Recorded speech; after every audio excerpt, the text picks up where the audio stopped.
Hey, yo, what's going on, guys? Welcome to another podcast, episode 92 of the Michael Lab Show, 93 of the Michael Lab Show. We're doing the damn thing again. I hope everyone's staying safe out there, taking care of their property as much as they can, looking out for the people they love the most. In this time of, I would say chaos. I would say a unique time in our country. I think that's fair enough to say. Before I get into that, I'm obviously gonna talk about what's going on. So what I do on this podcast, I keep up to date with modern events that are happening as much as I possibly can, and as much as I have an opinion on it, I will share it. I am in love with my new setup. I don't know what it is. I feel like I'm finally a legit podcaster. I finally feel like I not earned my respect, but I feel like since I have this cool arm of a mount holder, even though it's gonna snap my table in half, I have the worst table. I have that table that people use when they're in college, like at fraternities and sororities. Maybe I don't know if sororities do it, but like at fraternity houses where they jump off of buildings and shit and they land on top of tables. That's kind of what I have. I gotta get a new table. I gotta get a table. I got this table from the basement, so quality's not there. Anyways, I want to start off this podcast with giving a big thank you to a guy who follows me on Instagram. His Instagram is run2gun, RUN, the number 2, GUN. He is out of North Dakota. He's a hunter. He's an outdoors man, and he has a podcast. And I think I followed him first, or it doesn't matter. But what does matter is he's a great guy. He's a family man. He posts a lot about hunting and anything outdoors related. So if that is something you're not into, I wouldn't go to his page. But if you're into supplements, I would go to his page. And if you're into both, I would definitely go to his page. But he just hit me up on Instagram, DM'd me, offering to send me one of his products. I put up a Instagram story of me opening up a Monster, I think it was, a Monster energy drink before I went on my run. He saw that. He responded to my story saying, hey, I'd love to send you one of my products, a Focus product, which I've taken Focus products before in the past. And the thing I don't like the most about the Focus products, at least in my experience, is it was just a little bit too much caffeine. And the reason why I didn't enjoy that is because I wanted a consistent ability to focus. I didn't want to kind of fall off at the end. So that's my biggest concern when it comes to supplement products. He sent me one of his products, and I think his line is called Live Beyond Average. So if you just Google Live Beyond Average, or if you just Google Run to Gun Seeker, it'll come up with this product he sent me. It's the Run to Gun Seeker. It's a Focus product, so you take it before you do homework, or you take it before you go hunting, or you take it before you do anything that requires a large amount of mental capacity. Go ahead and take it then, and it will help you a lot. It has some really good ingredients. I don't know how to pronounce them. I looked them up. And all of them are incredible for memory. A lot of them have been shown in studies to possibly help with Alzheimer's and dementia. So it's really high quality ingredients. He has GPC, 150 milligrams, also known as alpha glycerphosphochloride. He has 100 milligrams of N-acetyl L-tyrosine. He has 100 milligrams of caffeine, and 99 milligrams of potassium, and so on, magnesium, calcium, all that good stuff. Go ahead, check out the product right here. They have 2 flavors. They have strawberry, and they also have, I got the strawberry one. Let me see what else they have here. I think lemonade.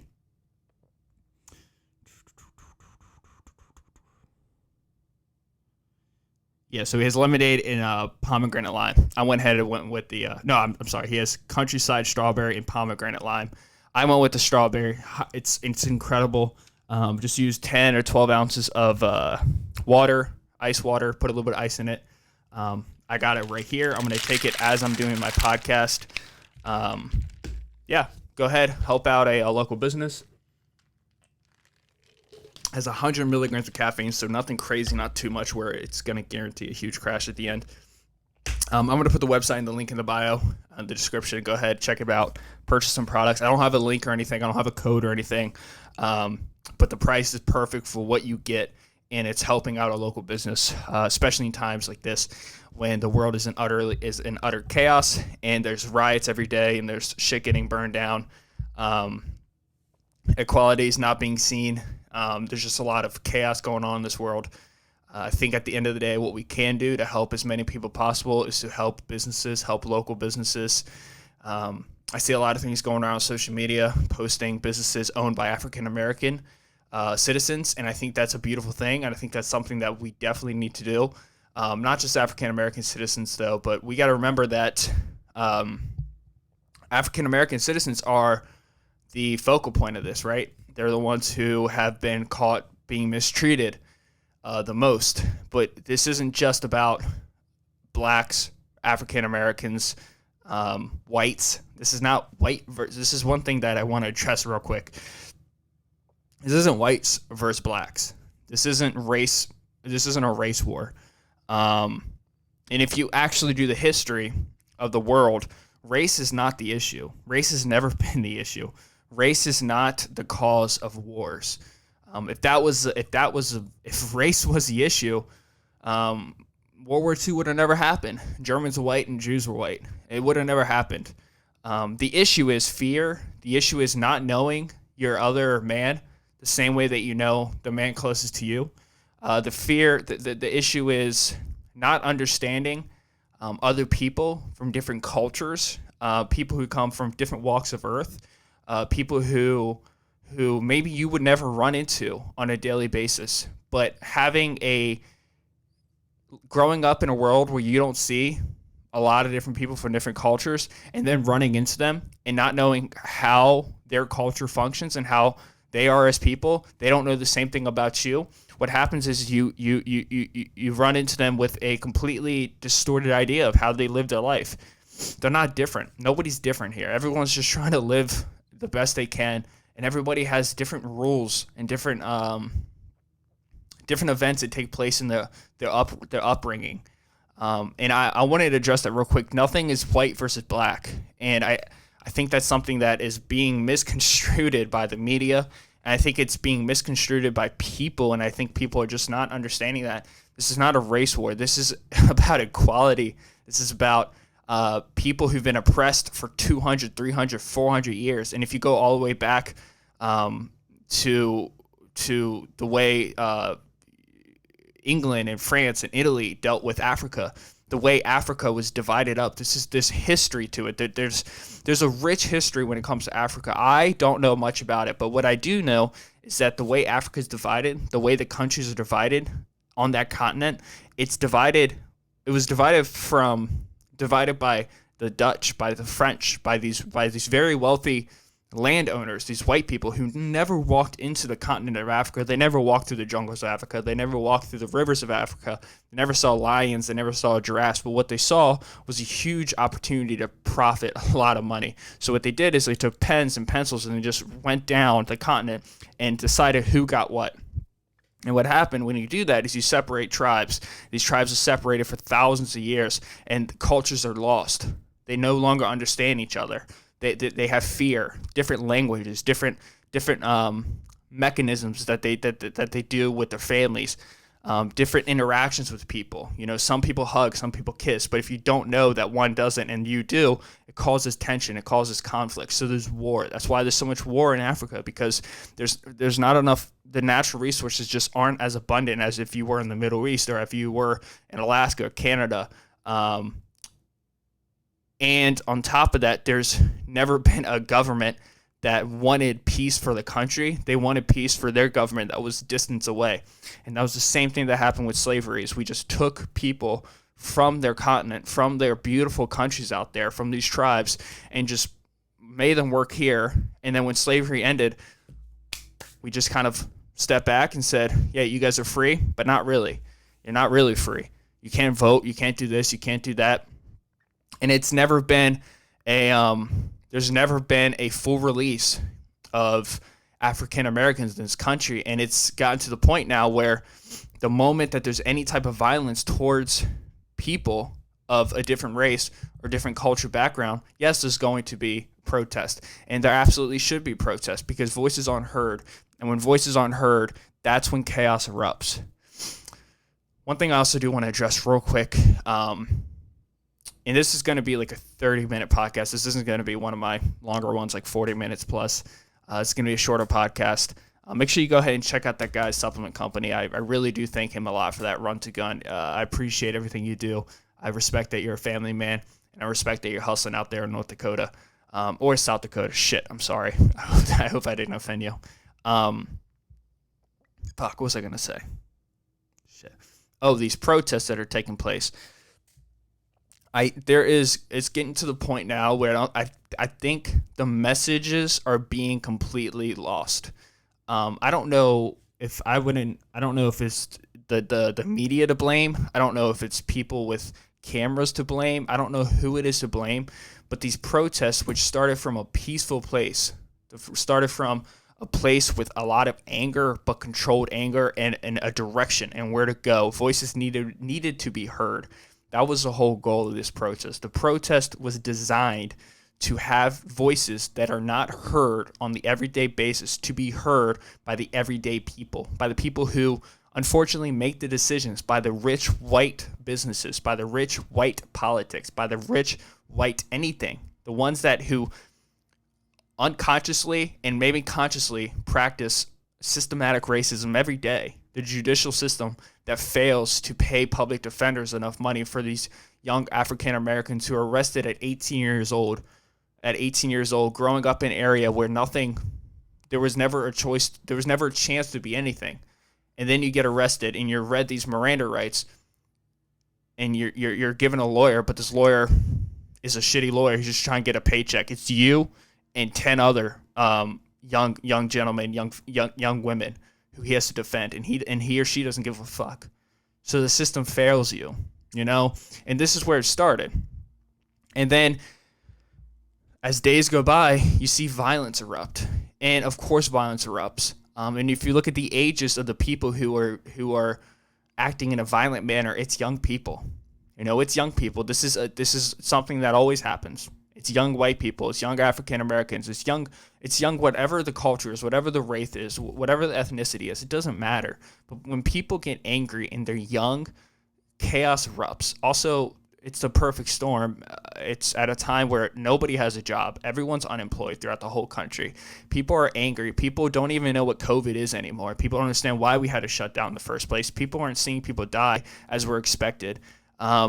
People they're not making money, and if they are making unemployment checks, they're not working, so they don't have a feeling of self-worth. So nobody has a feeling of self-worth. So when there's an opportunity to be loud and aggressive, the opportunity presents itself. People take advantage of it, and I'm all for protesting. I'm all for that. I'm all for your Second Amendment. Or First Amendment. Fuck. I think it's your First Amendment. Second Amendment is gun rights. I'm a fucking idiot. I'm all for that. I'm all for chanting and yelling and demanding change, because that's the only way the shit gets done when it's run by a powerful, deeply rooted government system that's been around for 300 years. That before that was around for thousands of years in Europe.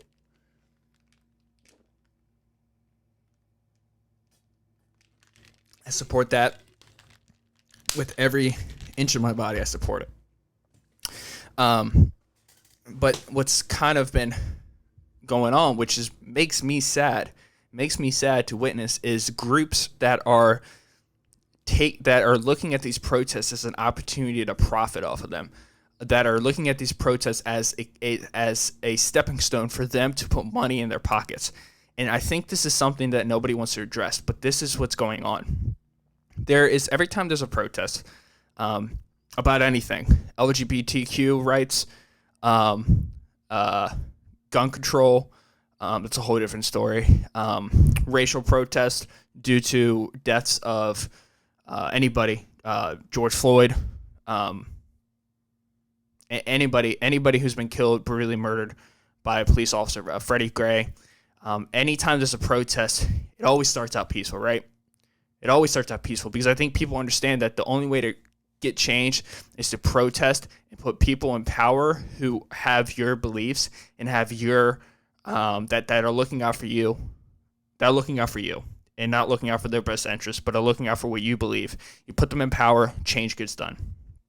President Obama is a great representation of that.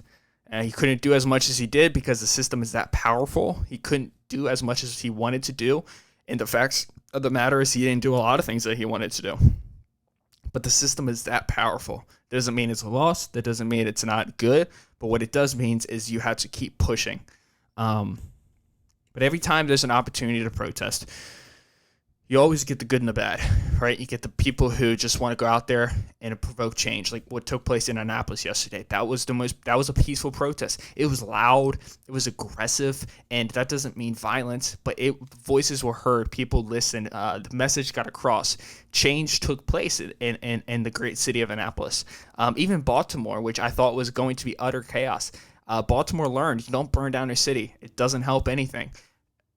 That was peaceful as it could possibly be. Now I have a little inside scoop of what could have happened there, and I'll tell you guys that in a second if my ADD doesn't kick in and I completely forget about it. But you always have protests. They always start off really healthy. But there's groups, and it's disgusting. People are sick. Humans are sick. People forget. I don't think people understand. Humans are a sick animal. I mean, we really are. We're a disgusting animal. We do the most. We have people that cut other humans up, eat them, and then kill them, or kill them and then eat them. We have grown men who rape little kids, rape babies, and then we have people who will sacrifice their life to save their fellow military comrades. We've run a spectrum here. We run a spectrum of human beings. And that's the truth. And I think people love to reward and talk about and give out awards for the people who are at the top, the people who do the great and beautiful things. But people hate to talk about the disgusting part of society, the part of society that would love to see the world just burn, everybody lose their jobs and everybody go hungry.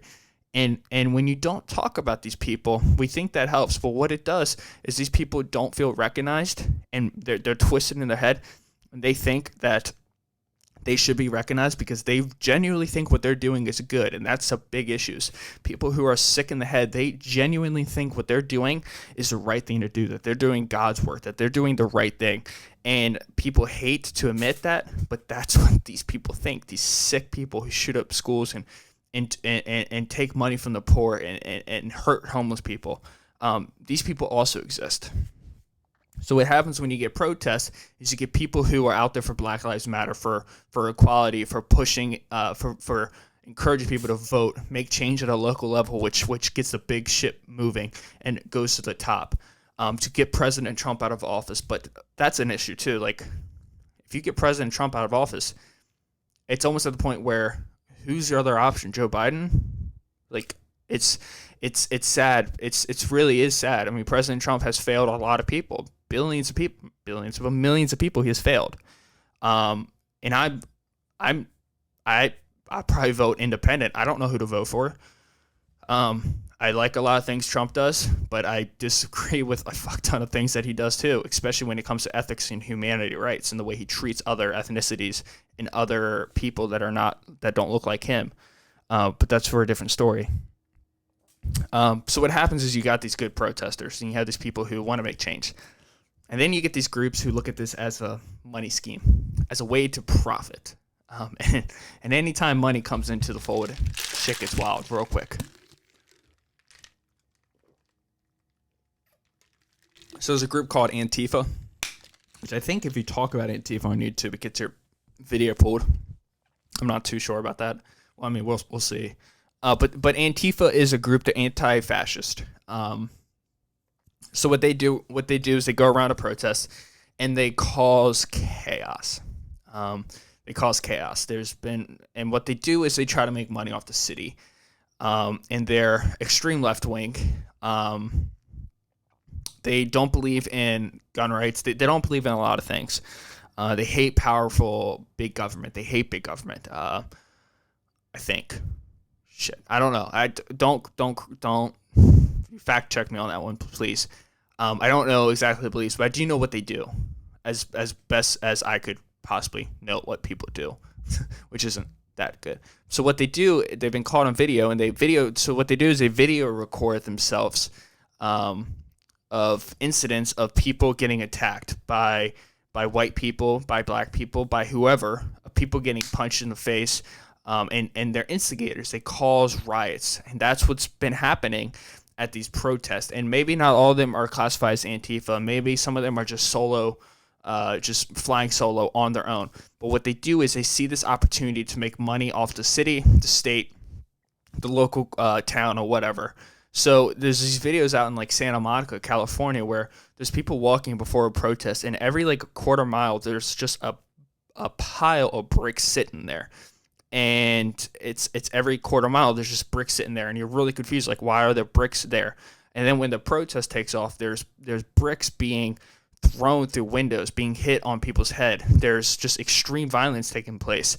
You see videos of legit, Black Lives Matter protesters stopping these white people, stopping these African Americans who are causing chaos, who are not pushing the positive message to promote equality, to promote justice, to get these cops arrested and sent them to jail, the other three, and to reclaim what is theirs, peace and equality, and for everyone to be seen equally. They stop these people, because these people who are causing scenes and causing violence and causing they're instigating chaos. They are focusing the media on them. So what happens is CNN and Fox, they pick up these just brutal scenes of people committing terrible crimes during these riots, setting cars on fire, setting buildings on fire, punching random people in the face, flipping cars, lighting cars on fire. And then the news takes that and they run away with it, and now it turns into violent riots. And then what happens is the media runs the world. People get their ideas from media. Whatever they see is what they say. Whatever they see is what they believe. So if you show a 2 hours straight, especially since COVID's going on, no one's allowed to legally leave their house. They have to stay home unless you're an essential worker or there's other loopholes. But everyone has to stay home. So there's people sitting at home 5 hours straight, loophole, or just looping, and they're just watching CNN on loop. They're watching Fox on loop of violent protesters, violence, riots, blah, blah, blah, blah. And the sun goes down, and they're out there protesting, and then they're acting violent because that's what they're seeing on TV. But what happens is the message is lost in that. The positive protesting is lost in that. The peaceful protesting is lost in that, because it doesn't get clicks. It doesn't make money for CNN. It doesn't make money for Fox. And it doesn't make money for people. It doesn't make money for clicks on Facebook, on Google, on Instagram, on Twitter, on whatever it is. It doesn't make money for these people. So they need violence. And if there's one video, they will just loop that video over and over and over again until there's another one. And I think that's what's being missed here. And I think people are not understanding that if you're protesting and you see somebody acting in a violent manner, they need to be stopped immediately. One other thing I also want to address real quick is cops are not the enemy. There's dirty cops. There are shitty cops. There are cops who are out there to hurt people. But the majority of them, 98% of them, do not do that.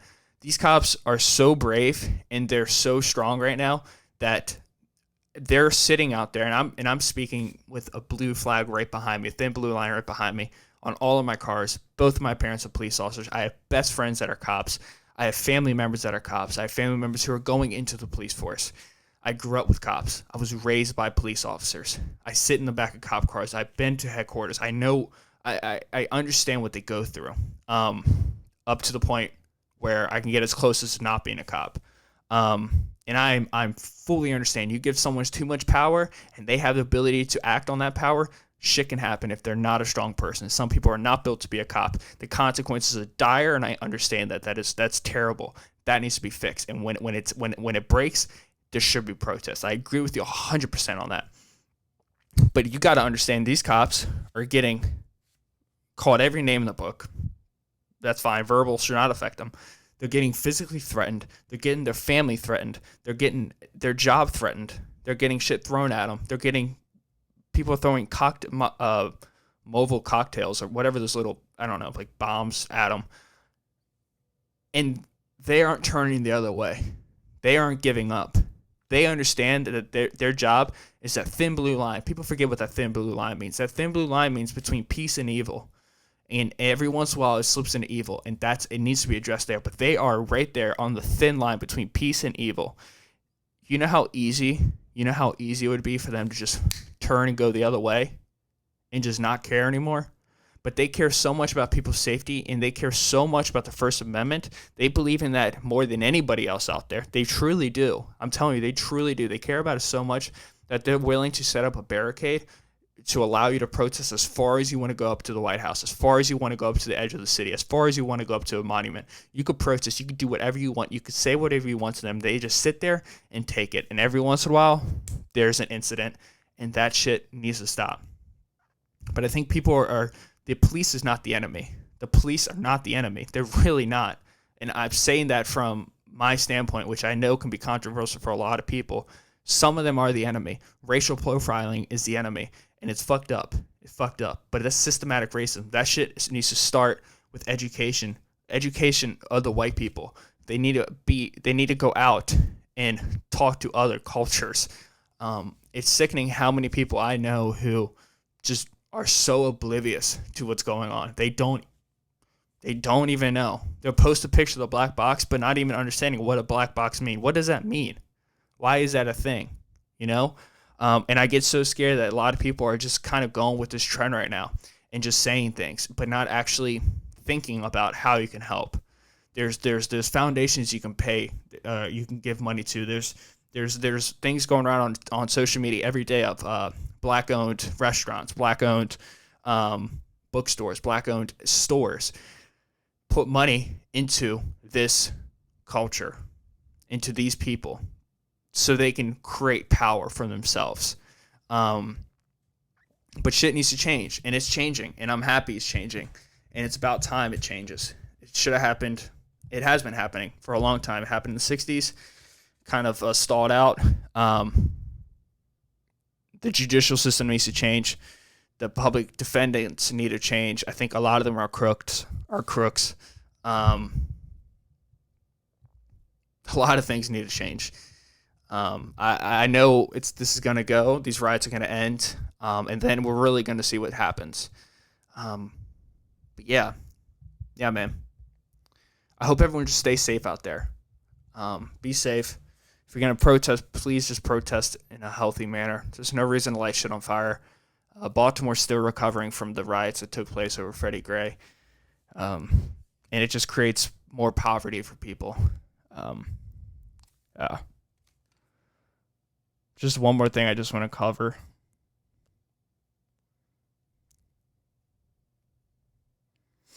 One other thing I just want to talk about real quick, and then I'll let you guys go.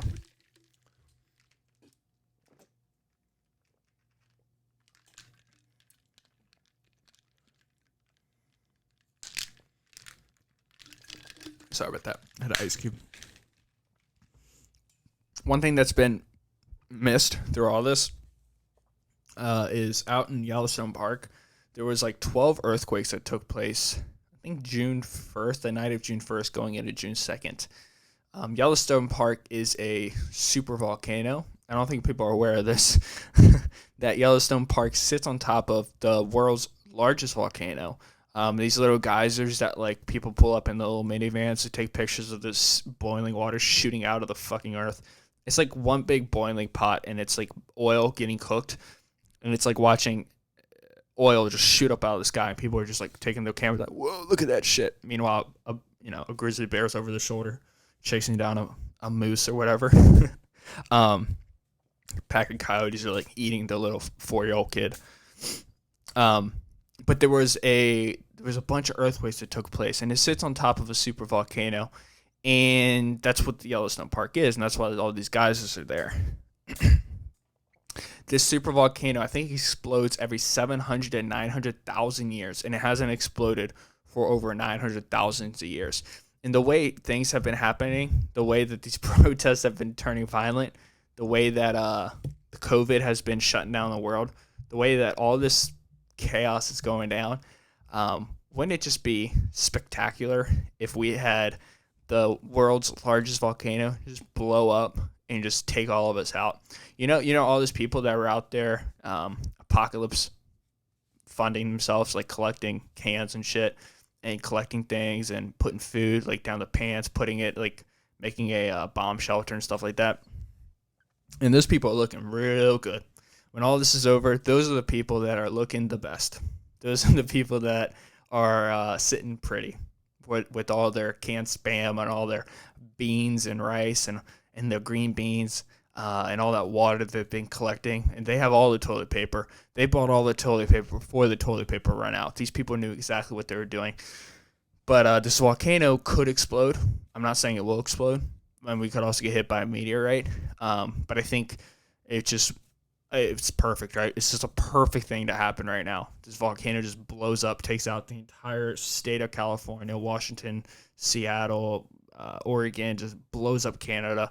The smoke comes over and just drops acid rain on Baltimore, Annapolis, New York City, and that ends up killing everybody. And then the smoke flies over to Europe, takes all Europe out, blocks the sun out, everything dries up, everything dies, and then it shoots over to China. And China already has polluted rain, but it even makes it worse, and everybody just dies. And then 10,000 years go by, and then these what starts taking over the world now are what would take over the world after humans? Like cockroaches would take over the world. They team up with ants, and they make like cockroach ant babies, and then there'll be the rulers of the world. And then millions of years will go by for them, and then they're gonna have protests because people hate other tribes, and they have a fear of tribes. But yeah, guys. Thank you so much once again, Run to Gun, for promoting this. I'm just kidding. You didn't promote this episode, but you did send me some free shit. And honestly, this is the first time someone sent me free stuff. So I appreciate that more than ever. I've been drinking it. I'm focused. I'm zoned in. I feel that it's my duty to speak out right now and to say things. I do truly believe that silence is the worst thing you can do. We got to keep the ball moving in a positive direction. We got to keep the lines of communication. I stressed that a lot in my last podcast, but I think that is the most important thing. We cannot shut down and just go back in our little, antholes and going back to our normal lives. We have to interact.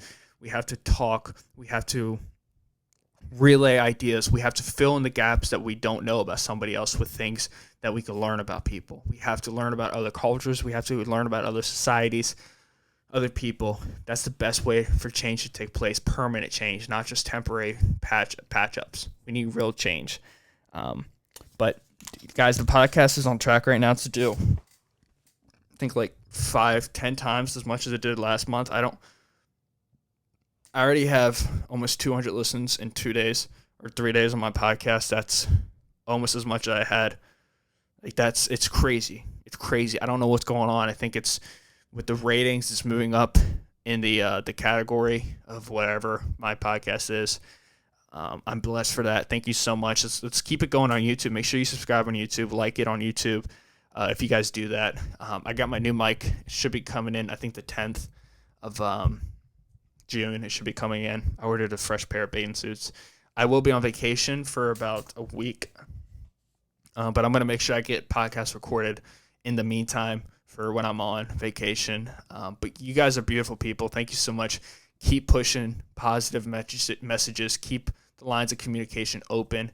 Keep doing the right thing. Don't do the wrong thing. If you see someone doing the wrong thing, shut that shit down because that's distracting from the right thing. I love you guys so much. I'll catch you guys in episode 94 of the Michael Lab Show. It's been real. The world's burning. See ya.